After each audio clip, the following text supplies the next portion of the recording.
मेरी many होइन ए जोडिया होइन जाड पनि कति बिङ्न खाएको यसलाई त लगेर पर्तिर पट्टि खोरतिर सुताउनु पर्छ कि क्या हो?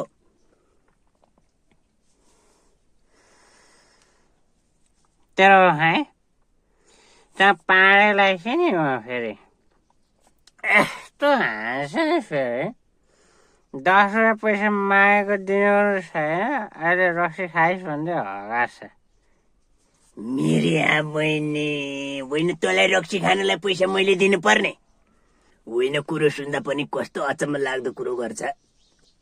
नरनारायण पाँडे जस्तो मान्छेले दुनियाँलाई रक्सी खान पैसा दिँदैन, बुढी आफै खान्छ। भेट भयो भन्ने साङ्लो बोरो र भोले बोरो कता गएछन् आज? आज चाहिँ यसो सोलमारीतिर जान त मन लागेको छ मलाई पनि।